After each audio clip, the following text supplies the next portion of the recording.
They said the river froze solid the night her chain snapped, and that beneath the old Blanchard mill, something still moves when the moon turns red. A rust-colored dawn spills across the hollow of Ashfork, Pennsylvania, 1911, a town built on coal, sweat, and silence. The Blanchard Foundry sits at the river's edge, its smokestacks rising like blackened crosses. For decades, it forged steel for locomotives and war machines. But when the foundation began to crack, workers unearthed something that wasn't stone, a rib bone longer than a man's arm, fused into the bedrock itself. The men laughed, called it a cow's bone, and went back to work. But that night, the foreman vanished. His skull, or what was left of it, was found near the slag pit, crushed inward as if by the weight of God's own hand. The company sealed the site, paid off the widows, and rewrote the reports. But the name whispered through the taverns, and church pews refused to die. Mara, Goliath's daughter. Some said she was born in bondage and bred for spectacle. Others claimed she was the last of something not meant to survive among men. But everyone agreed. Once she rose, no man could look her in the eyes and still believe in mercy. Ashfork was a town baptized in soot and guilt. The churches stood taller than the homes, but their bells hadn't rung since Easter of 1898, when the river first ran black.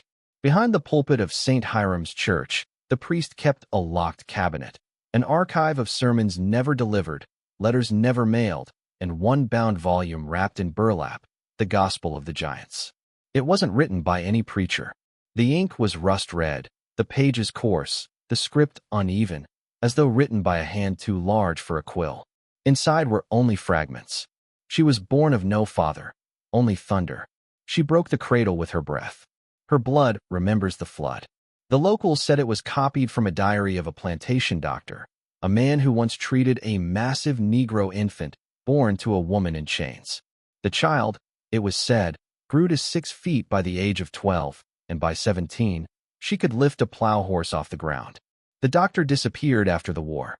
His records were purchased, quietly, by a steel magnate named Elias Blanchard, founder of the foundry itself. He had her transported north. But the church registers are blank for that year, as if Ashfork was forbidden to remember the moment a giantess stepped from myth into the smoke of industry. They brought her north in an iron freight car, sealed at both ends, under the guise of equipment shipment. No papers bore her name, only the initials MG, stenciled and fading white across the steel. The train arrived in Ashfork under a moonless sky, the air thick with the stench of burning slag. The only witness who ever spoke of that night was Jonas Hale, a boy of 12 who worked at the station sweeping coal dust. He said the ground trembled when the doors slid open. He expected to see machinery. Instead, he saw bare feet the size of spades, ankles bruised by chains that looked forged for oxen. She ducked as she emerged, her head brushing the arch of the rail tunnel. Her skin was pale gold, her shoulders broad as barrels. Her eyes, too calm, too knowing, scanned the men around her as if she had seen them before in another life. "Keep her covered," Blanchard ordered. His voice broke halfway through the command. The sheet they threw over her barely reached her knees. The foreman later said he felt like a child standing beside a monument that could breathe. No one called her by name that night. But when the wind picked up and the freight chains rattled like bones, Jonas swore he heard her whisper something beneath her breath, a word that sounded like Ephrath. When he asked the priest what it meant, the man turned white and said, "It means the place of giants." And from that night onward, every bell in Ashfork rang out of tune. By spring of 1912, the Blanchard Foundry was producing more steel than any mill in the county. The secret wasn't new machinery, it was Mara. They kept her in the lower yard, away from the inspectors, where the air shimmered with heat and the scent of sulfur. Workers called it the pit. Down there, the molten vats glowed like doorways to hell, and Mara stood among them, moving iron beams with her bare hands. She never spoke, never ate in front of anyone. She labored from dawn until the whistle, her breath slow and heavy, steam rising off her back. The men said her eyes changed with the light, gray in morning, amber by dusk. And when she lifted, the sound of bone against metal echoed like thunder through the rafters. Blanchard kept her chained between shifts, for safety, he said, though everyone knew it was fear that guided his orders. The chains were bolted to a concrete post sunk 20 feet into the ground. Yet one night, after a storm, the post was cracked clean through. The foreman wanted to file a report. Blanchard tore it up. He told the men to say nothing. But that week, 3 workers refused to return. One of them claimed to have seen her silhouette moving through the firelight. Too calm, too human, and yet utterly wrong. She wasn't working, he whispered to the barkeep. She was praying to something that looked back. They sent Dr. Charles Fenwick from Pittsburgh, a medical consultant who'd once written on industrial fatigue. Officially, his task was to record the physical toll of factory labor. Unofficially, Blanchard wanted to know what she was. Fenwick was a small man, precise, skeptical, the kind who measured his own pulse before sleep. When he first saw Mara, he froze. She is not merely tall, he wrote in his field journal, found decades later. Her proportions are biblical. The human skeleton cannot bear such weight without deformity. Yet she stands flawless. He examined her under the glare of furnace light. Her skin bore scars like lightning strikes, old and pale. Her palms were as thick as leather, the fingers long, calloused. He took her pulse, 32 beats per minute. Impossible.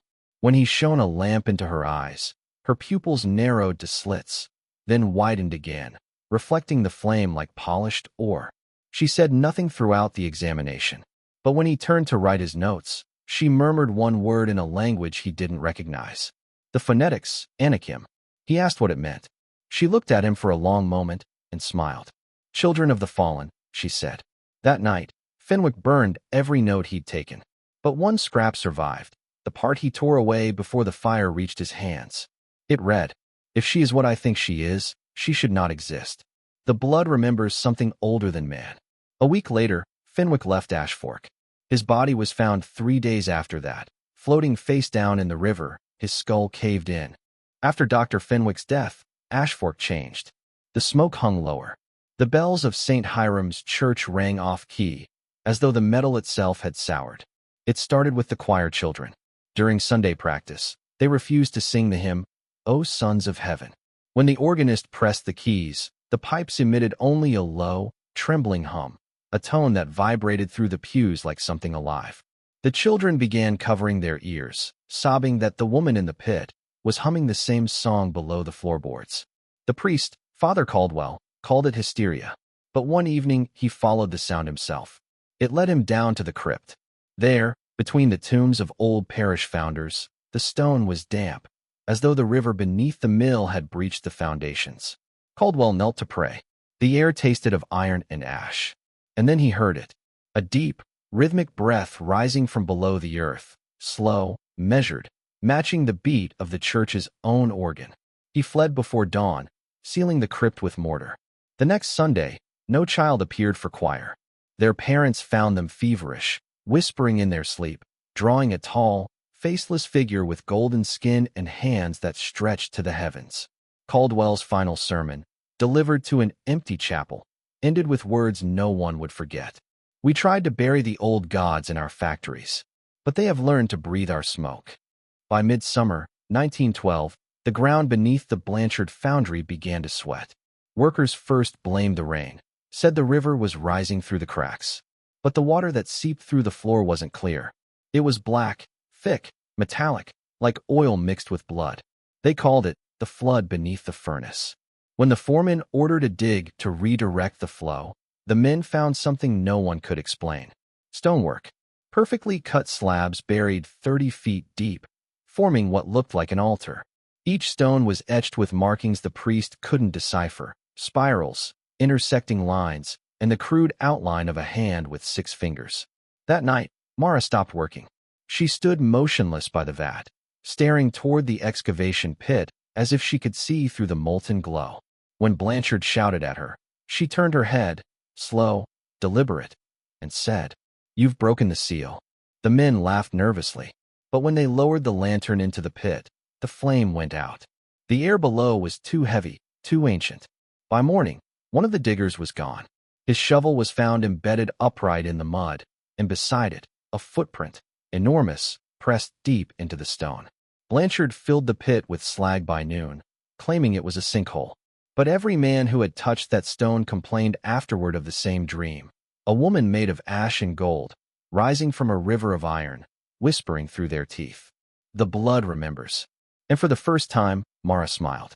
The town believed Elias Blanchard built his empire from grit and inheritance. But the truth lay buried deeper than the coal seams. When the flood beneath the furnace began, Blanchard stopped sleeping. His nights were filled with the groaning of the mill and the phantom hum that followed every turn of the wheel. He spent hours in his study, burning old papers, deeds, ledgers, shipping manifests, anything linking him to the South. But one folder escaped the flames. It was found decades later in the attic of his ruined mansion, sealed in tar paper. Inside were plantation records dated 1849, signed by Blanchard's father, Ezekiel Blanchard, a slave broker from Georgia. Among the entries was a name scratched out in ink so thick it had eaten through the page. Underneath it, in faint pencil, another name was written, Mara, child of Goliath. Attached was a physician's note describing a female of monstrous stature, exhibiting strength far beyond human norm, and a letter of sale transferring custody to E. Blanchard and Son Industries. Elias had inherited more than land. He had inherited a living relic. The mill was never meant for profit alone. It was a cage, a structure built directly above the ruins of the Ephrath stone, the altar unearthed by his father's men decades earlier. He thought binding her in labor would contain her blood, would keep her silent beneath the roar of machinery. But the flood had broken that illusion. The river was rising, the earth shifting, and in the quiet between the hammer strikes, the workers swore they could hear her chains cracking, one link at a time. August 3rd, 1912. Ashfork didn't see the storm coming.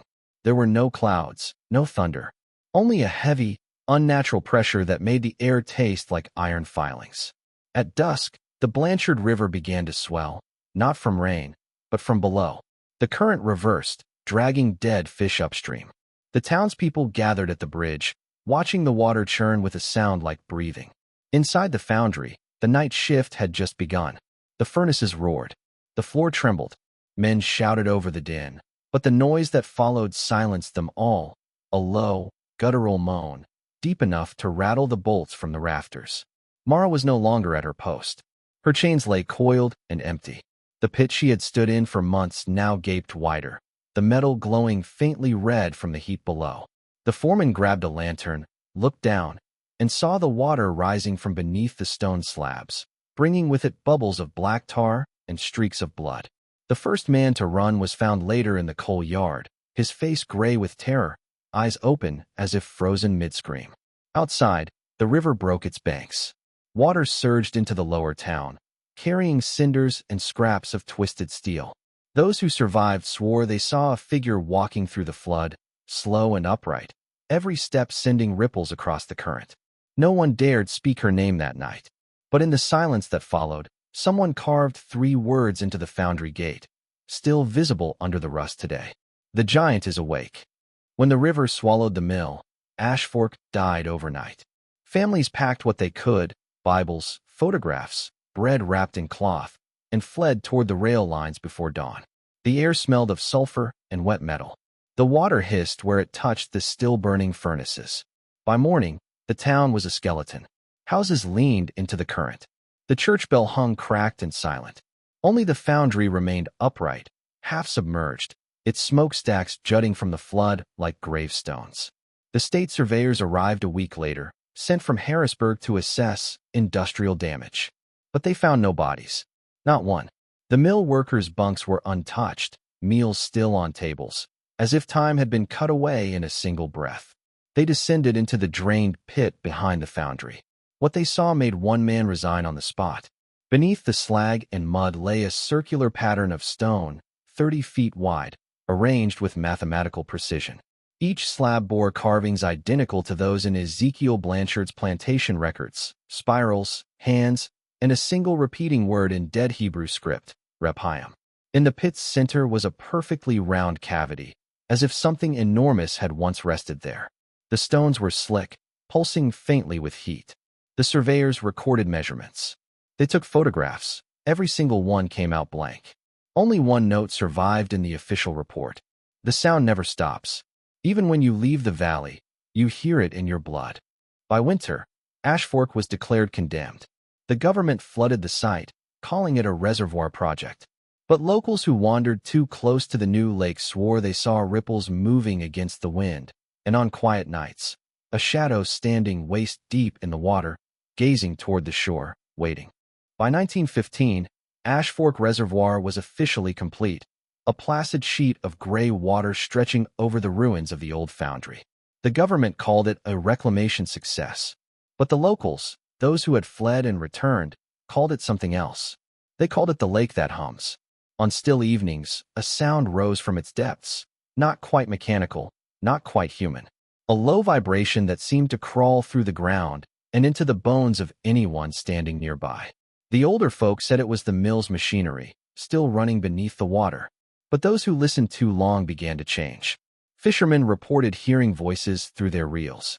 Children woke from dreams soaked in sweat, murmuring in tongues that hadn't been spoken for 2,000 years. The water never froze, not even in January.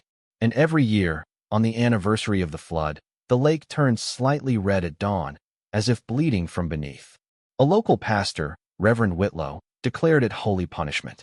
He gathered pilgrims from nearby counties, preaching that the lake was the womb of the fallen. They built crosses along the shore, sang hymns that melted into whispers. One night, the Reverend waded waist-deep into the water, holding a lantern high.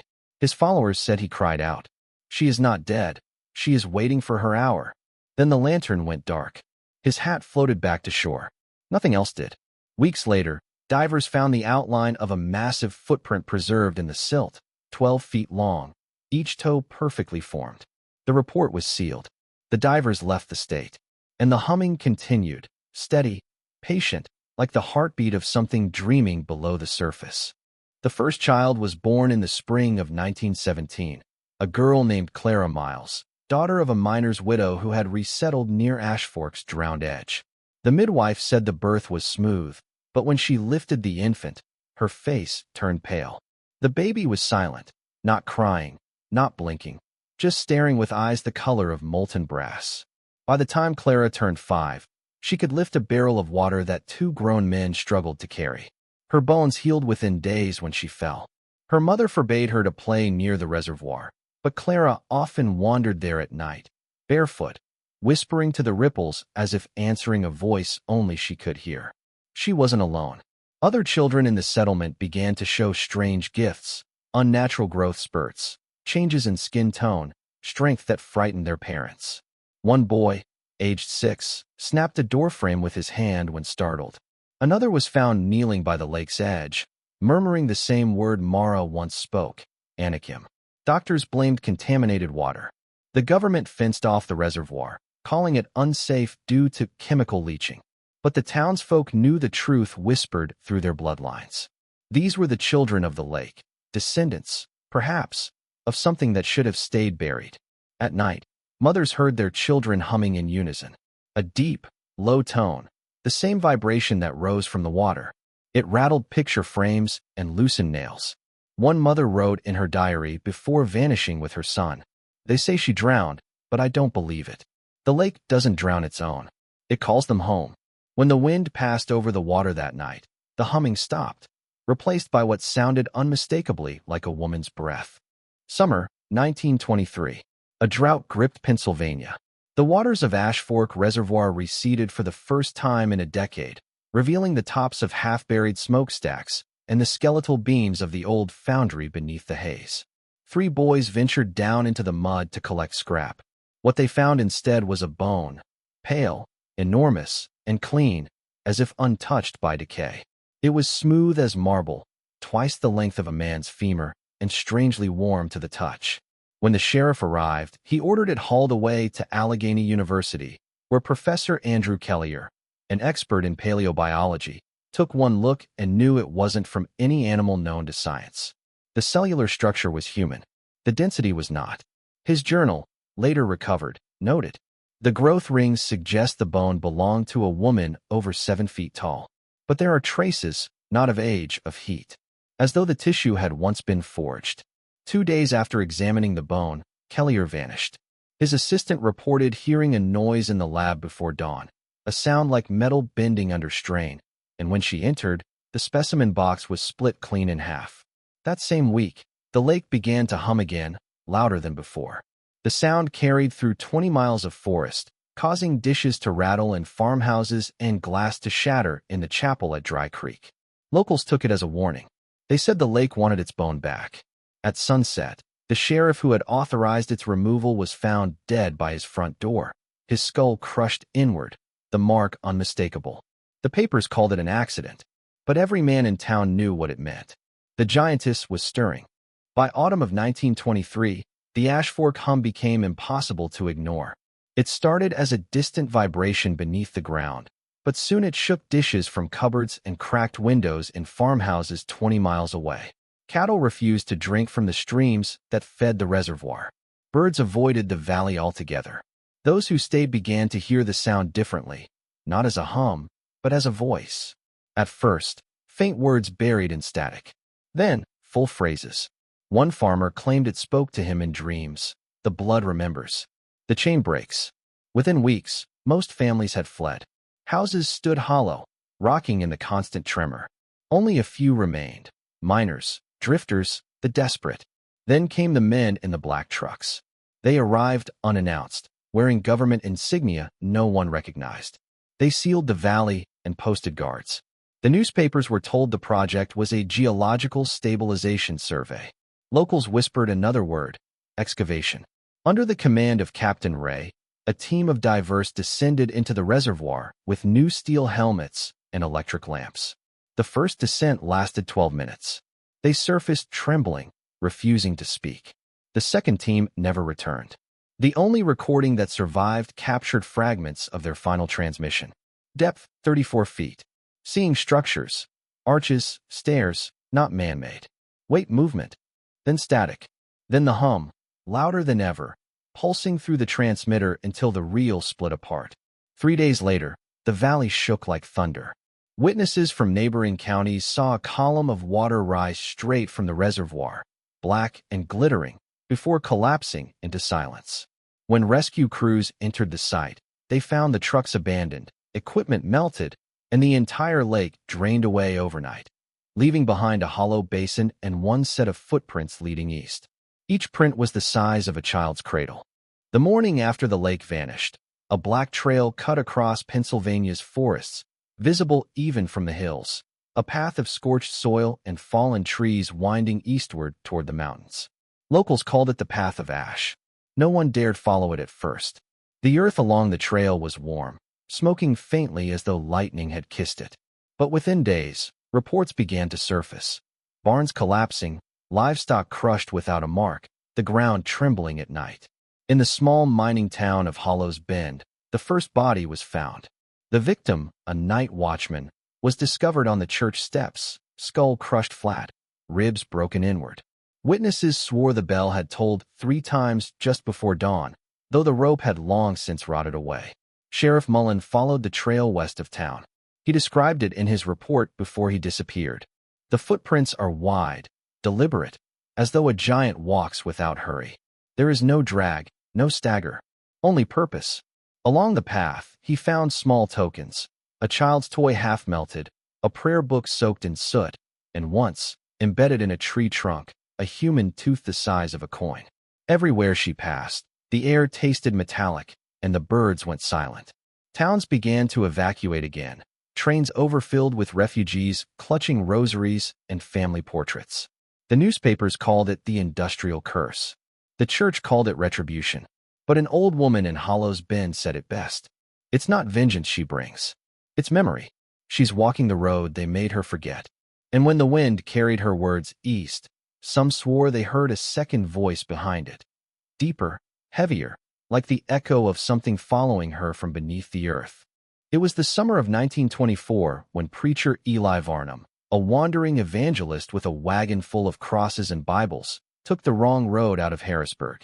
He had been following the smoke trail rising beyond the pines, believing it to be a revival campfire. Instead, he found the Path of Ash. The air was thick and strange, neither hot nor cold, but charged, as if the world itself was holding its breath. When he saw her, he thought she was an illusion. A towering woman draped in torn linen, her her skin gray like clay, her eyes reflecting the sky's faint light. Her bare feet left prints that steamed in the dirt. Eli fell to his knees, clutching his cross. "Sister," he said, "what spirit moves you?" Her voice, when it came, was not human, layered, resonant, like dozens speaking through one throat. "I was made, then buried, then born again in water and bone." He trembled. "Do you know God?" She tilted her head. "I know his shadow." For a moment, the preacher wept. He asked if she sought redemption, forgiveness, peace, the words of men who believed words could tame the untamable. Mara stepped closer. Her hand, large as his chest, reached down and pressed to his head. "Peace," she whispered, "is what the masters called their silence." He saw then, in blinding flashes, her memories, chains, fire, children torn from mothers, and the endless hum of the valley's heart. He saw a world built on bones pretending to be holy. When travelers later found Eli's wagon, his body was untouched, but his hair had turned pure white, and every page of his Bible was blank. Only one sentence was carved into the wood beside him. She walks toward the cities. By autumn of 1924, the smoke came before she did. Thick gray veils drifted across the outskirts of New Meriton, a quiet town built around its cathedral, St. Ray's of the Merciful Lamb. It began as a faint haze that tinted the dawn light amber. Within days, it choked the bells, clouded the stained glass, and blotted out the steeple. At first, the priests called it a trial of faith. They ordered the townsfolk to gather and pray, to burn incense against the devil's breath. But when the smoke began to move on its own, rolling in patterns like muscle under skin, prayers turned to panic. Witnesses said they saw faces in it, eyes, mouths, and the faint outline of a woman's form walking through the haze, tall enough to brush the church's spire. Her shadow stretched the length of Main Street. Father Gable, the head of the parish, refused to flee. He rang the bell himself, shouting scripture from the balcony. His voice carried for 3 tolls before the sound stopped mid-peal. When they found him, his body was still clutching the rope, but his skull was missing, as if it had been crushed inward by a vast, invisible hand. That night, the congregation broke. Some ran, some burned the pews, and others, those who stayed, began to chant. No one could explain how they knew the words, low, rhythmic, ancient syllables that predated Scripture. By morning, New Meriton was gone. The smoke lifted to reveal nothing but ash where the town once stood. Only the church bell survived, warped and bent, fused to the earth like metal melted by the sun. And in its curve, etched by no human hand, were the words, "Her silence is the sermon." 6 months after the annihilation of New Meriton, a frail nun named Sister Agnes Duval was found wandering the woods near the Delaware River. Her habit was burned at the edges, her feet bare and bleeding. She spoke little at first, only fragments of scripture and the word her. The Bureau of Ecclesiastical Affairs took her into custody, labeling her the last witness of St. Ray's. But it was the recording she carried, a wax cylinder wrapped in linen, that drew the most attention. On it, a trembling voice spoke over the crackle of fire. It wasn't smoke, it was breath. Every prayer we said made her stronger. Every word of faith fed her bones. As investigators listened, faintly in the background came the sound of a bell tolling backward, and then, a voice, soft but thunderous. "You built your heaven on our graves." Agnes later testified that in the final hours before the church's fall, she saw the marble floor open like a wound. Beneath it was a hollow chamber lined with bones, not saints, as they had been told, but slaves. Hundreds of them, stacked like bricks in the foundation.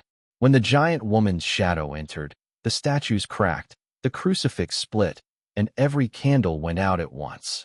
The priests tried to exorcise her, but she knelt, as if in mourning, and whispered a single word that made their hearts stop in unison. "Father." That was when the walls ignited, not with flame, but with memory. Agnes saw faces in the light. Men in collars, plantation owners, soldiers, all drowning in the fire they'd kindled generations before. When asked years later who the woman was, Agnes did not say her name. She only smiled through her ruined lips and answered, "Not who. What we forgot." The Bureau sealed the recording in their archives, labeling it Incident 471, a prohibited playback. But rumor has it, If you hold a stethoscope to the wax today, you can still hear breathing. By early 1925, panic had quietly taken root within Washington's shadowed halls. Entire towns erased. Witnesses raving about a woman who stood taller than church doors. Churches burned without fire, and a black trail still visible from the air. A classified memorandum was issued under the War Department's Office of Anomalous Phenomena, stamped in red. Lazarus Directive, immediate containment of subterranean entity, codename Mara. The directive was not public, not even acknowledged by Congress. It was orchestrated by Major Nathaniel H. Clark, a veteran of the Great War who had seen men dissolve under mustard gas and still believed there were worse things than death. His first act, silence. Every newspaper that mentioned the smoke woman was seized. Survivors were relocated to mental hospitals, their testimonies rewritten as delusions. Church records were purged. Photographs burned. The second act, pursuit. From military bases across the East Coast, teams of engineers and chemists were dispatched to trace the ash path. They carried strange instruments, compasses that trembled toward no pole, cameras that used silver nitrate mixed with bone dust. By spring, they located what they believed to be her direction, northeast, through the Appalachian ridges, toward the coast. One night, at Outpost 4, a radio man picked up a signal on the emergency channel. It wasn't Morse, it was rhythmic, almost like breathing. Then a voice, distant but enormous, filled the line. You buried the truth, but the earth remembers. Static drowned the rest. The radio man's body was found the next morning, mouth open, eyes burst. The receiver fused into his hand. Major Clark ordered the station incinerated. But before the fire reached the equipment room, a final message was printed from the teletype machine, words that no operator claimed to type. You cannot contain the bones that built you. The Lazarus Directive expanded overnight. And so began America's first modern cover-up, not of war, not of politics, but of something ancient, feminine, and unspeakably powerful, walking still. Hidden beneath the rolling fields of Aberdeen, Maryland, a new kind of facility was built in 1926, officially listed as an agricultural research lab. Unofficially, it was called the Bone Archive. Concrete tunnels stretched for miles underground, lined with lead and salt. Inside, armed guards patrolled hallways humming with refrigeration units. Behind locked glass, in sealed steel crates, lay the remains recovered from Mara's path, bone fragments, ash residues, and what one scientist called living dust. Dr. Howard M. Kearns, a biologist recruited from Johns Hopkins, led the analysis. His first report was simple. These bones do not belong to any human known to science. Density exceeds recorded limits. Composition shows traces of iron, carbonized calcium, and unidentifiable cellular memory. Cellular memory. That phrase alone was enough to trigger the next phase of the Lazarus Directive. When Kearns placed a shard of bone under the microscope, he found that its cells were moving, not growing, not replicating, but pulsing, as if remembering. When the room grew quiet, the glass itself vibrated faintly. He swore he heard whispers. The lab's first fatality came 3 nights later. A technician named Lyle stayed after hours, staring into the sample case. His final note, written in a shaking hand. They're showing me where they were buried. His body was discovered at dawn, head caved in, skull crushed from above. Security footage showed no one entering or leaving. The next day, Kearns submitted a single-page request to Major Clark. We are not studying her remains. She is studying us. 3 days later, the bone archive was sealed. The surviving staff were reassigned under new identities, and the lab was erased from every map. But one worker, a janitor, smuggled out a photograph, a blurry image of the main containment cell. In it, the bone fragments appear to have assembled themselves into a shape resembling a woman's hand, and scrawled beneath it in pencil, the words no one could explain. She's remembering how to make herself whole. Winter, 1927. The Aberdeen facility, sealed, buried, erased from record, was not as silent as the reports claimed. Beneath 40 feet of reinforced concrete, the refrigeration units still hummed. The bones inside the archive were still moving. Major Clark authorized one final operation, complete biological neutralization. In simpler terms, incineration. The scientists called it Project Revival. a cruel irony meant to disguise the truth of what they were about to attempt. A new chamber was constructed deep in the sublevel, a circular room of mirrored steel, heated by jet-fed furnaces. The remains, every bone, fragment, and cell, were loaded into a crucible at its center. Dr. Kearns, pale and trembling, recorded his last log before the ignition sequence. If this fails, we will not have killed her. We will have reminded her what death feels like. At 0200 hours, the furnaces roared. Temperature, 2000 degrees Fahrenheit. Containment seals locked. All readings nominal for 8 minutes. Then the lights dimmed. The steel began to vibrate, not from heat, but from sound, a deep, resonant hum that matched no mechanical frequency. It was a voice too low for the ear, but heavy enough to shake the bones of the living. Every monitor in the facility flickered, displaying the same image, a towering figure composed of smoke and white ash, her outline shimmering like molten glass. The sound grew into a word that was not a word at all, but a memory forced into the shape of one. Free. The crucible split open. White light poured out, not fire, but something colder, brighter, older. One guard's helmet camera caught 3 seconds of footage before melting. The last frame showed a hand, colossal and graceful, pressing against the chamber wall from inside. At dawn, Aberdeen was gone. Every sensor, every guard, every trace of the facility vaporized. The surrounding farmland was found covered in a thin layer of dust. Soil samples showed the presence of human DNA fused with carbon and iron. Major Clark's report ended with a single sentence, scrawled in ink that had bled across the page. She is no longer in the ground. For 3 nights after the destruction of the Aberdeen facility, the East Coast did not sleep. From Maryland to Maine, people woke to the sound of the ground breathing. It wasn't wind. It wasn't thunder. It was slower, a deep inhalation beneath the soil, followed by a long, tremulous exhale that rattled window panes and made water ripple in glasses. Seismographs at universities recorded rhythmic pulses, too deliberate to be natural, too irregular to be machinery. The readings formed a pattern, almost like a heartbeat. The newspapers, muzzled by federal order, blamed tectonic instability. But the locals who lived near Aberdeen whispered a different word: resurrection. Farmers swore that their wells ran warm, that the dirt trembled underfoot, as though something enormous were shifting below.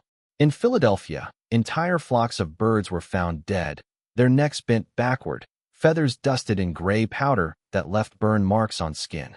In Baltimore, children claimed to see a woman made of mist reflected in the harbor water at night, her head bowed, her hand pressing against the surface from beneath.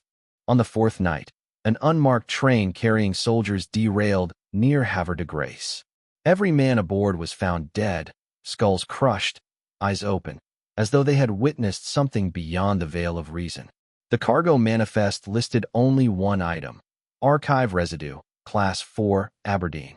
The crates were empty. When dawn rose over the ruins, witnesses along the Susquehanna River reported seeing ripples moving upstream, against the current. A fisherman described it best. The river was breathing, and the water was making room for her to pass. By the end of that week, the tremors ceased. The birds returned. The smoke cleared. And then, silence. Vast, dreadful silence. But in that silence, deep in the hollow earth where the government's maps turned blank, something was walking east. Spring, 1928. The Atlantic coast was restless. Fishermen off Delaware Bay reported nets tearing open under unseen weight, their boats rocking on a sea that seemed to move with its own pulse. Sonar buoys, a new invention of the Navy, picked up impossible readings, a hollow space, the size of a cathedral, forming beneath the waves. Captain Elias Norwell of the U.S. Naval Hydrographic Service was the first to descend. His mission mapped the anomaly. What he found instead was a ruin older than any charted civilization. At a depth of 180 feet, his light caught the glint of carved stone, arches, pillars, stairs descending deeper into darkness. They were covered in glyphs, not Latin, not Greek, but shapes resembling human bones intertwined with vines, repeating endlessly around the structure's base. His voice crackled over the radio. These aren't ruins. They're bones fused into stone. Human. Dozens, no, hundreds of them. Like something was built from what it killed. Then came the vibration, the same low hum recorded at Ashfork, at New Meriton, at Aberdeen. The sea began to boil. His instruments failed. A second diver, Lieutenant Havers, later testified under sedation that he saw a figure rising from the seabed, its arms dragging columns upward as if reclaiming them. She wasn't swimming, he whispered. She was walking. When Norwell's body was recovered, his suit was intact, but his helmet was crushed inward, his face unrecognizable. The Navy sealed the report, but fishermen continued to speak of a woman-shaped shadow walking along the ocean floor, stirring sand like storms. The tides around Delaware turned violent for weeks, dragging ships inland and beaching whales by the dozens, their skulls split as if by a single enormous hand. Geologists called it a tectonic surge. The church called it revelation, but the locals called it the sea's remembrance. And on clear nights, they swore they could hear it, not waves, but footsteps, echoing through the deep, rhythmic and patient, as if she were tracing the border between the living and the drowned. Summer, 1928. It began in Cape Henlopen, where the sea met the graves. The churches along the coast had always kept their windows shut against the salt wind, but that July, the air itself seemed to breathe music, low, harmonic tones that drifted through cracked glass and echoed beneath the pews. The first to hear it were the altar boys. They said it sounded like children singing underwater. Not hymns, not words, just long, drawn-out hums that trembled the floorboards. By morning, the parish of St. Helena's by the docks was full of people kneeling in silence, listening. Some wept, others covered their ears. When the choir swelled, the candles bent sideways, their flames drawn toward the sea as though the ocean was inhaling. Father Brannigan tried to record it with a gramophone. The cylinder melted in his hands.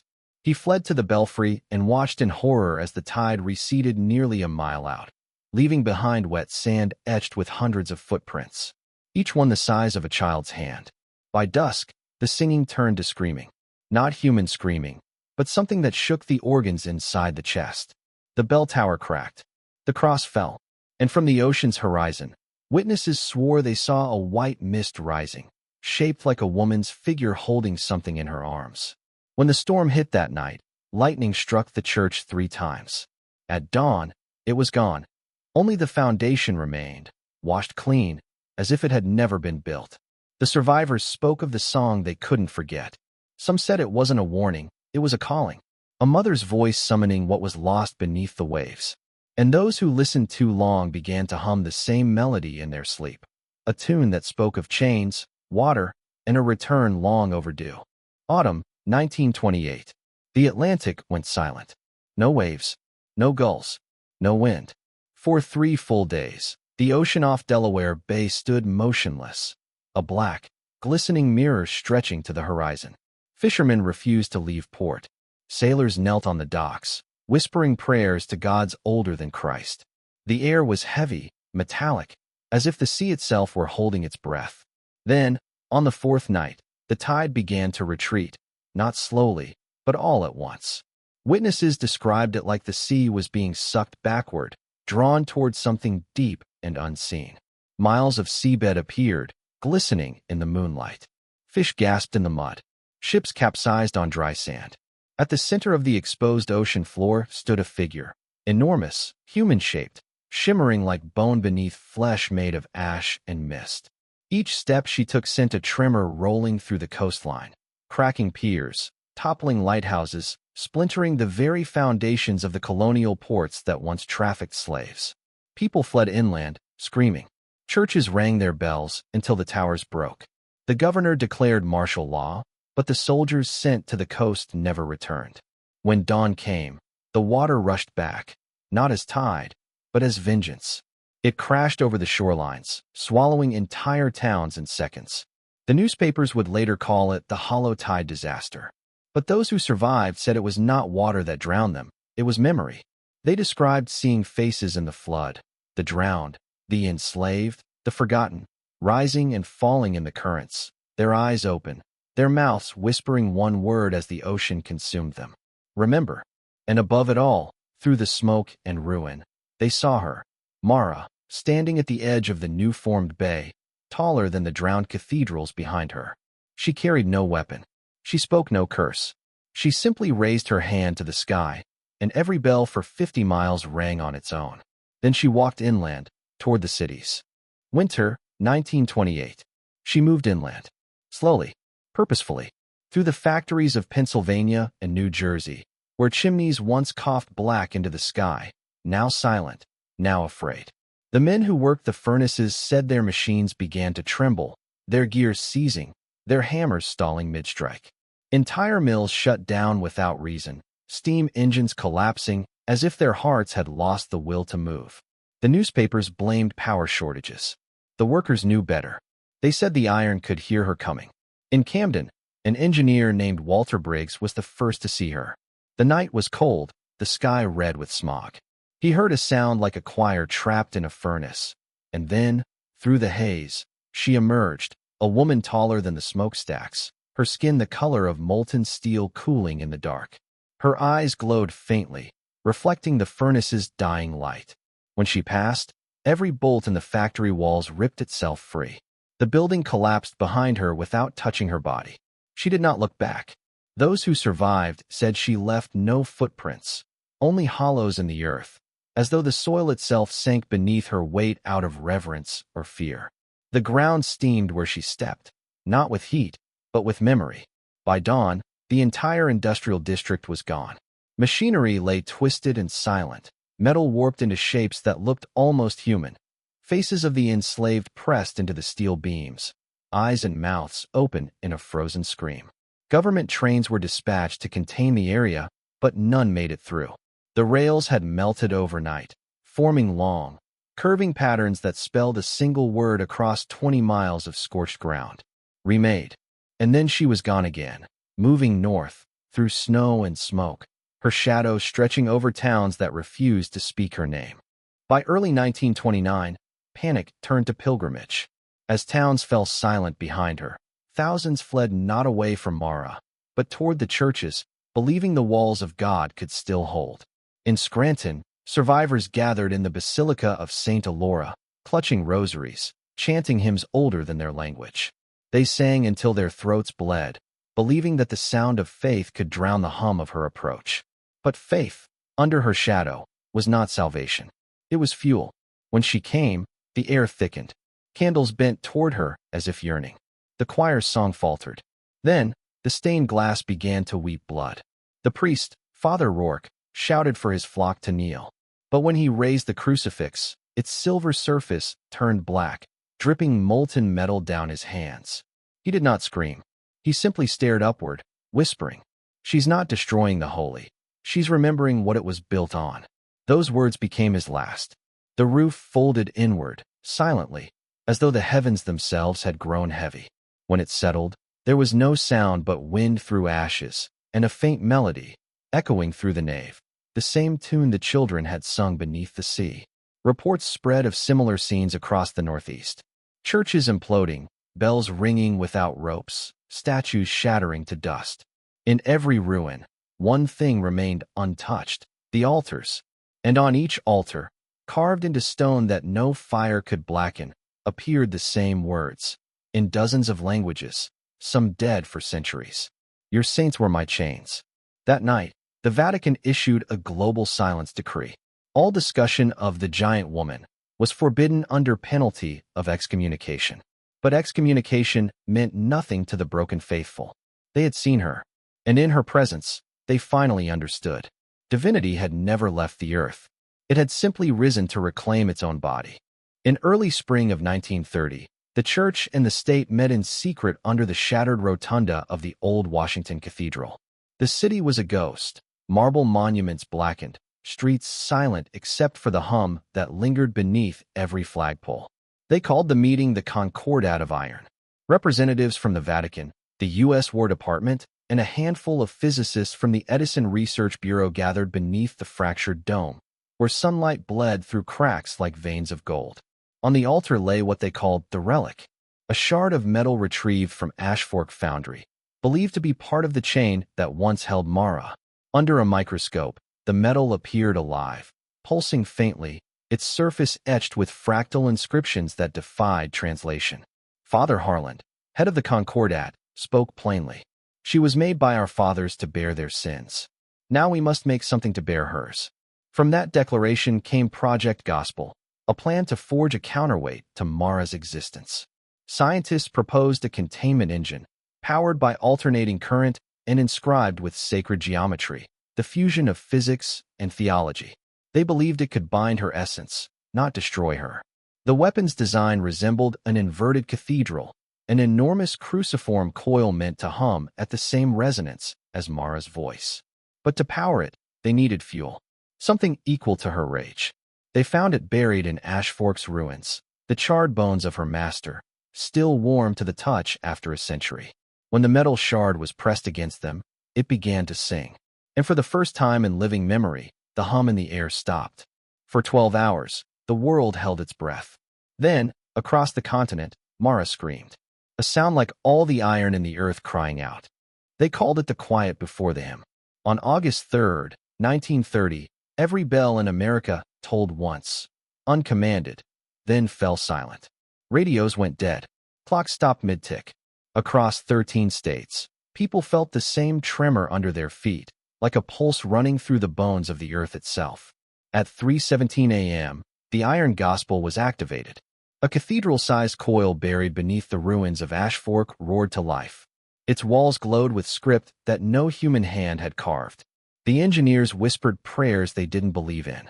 Then came the hum. It began low, deep enough to rattle the marrow. Windows bowed inward. The stars above flickered, not because of clouds, but because the sky itself vibrated. From the north, the horizon split open.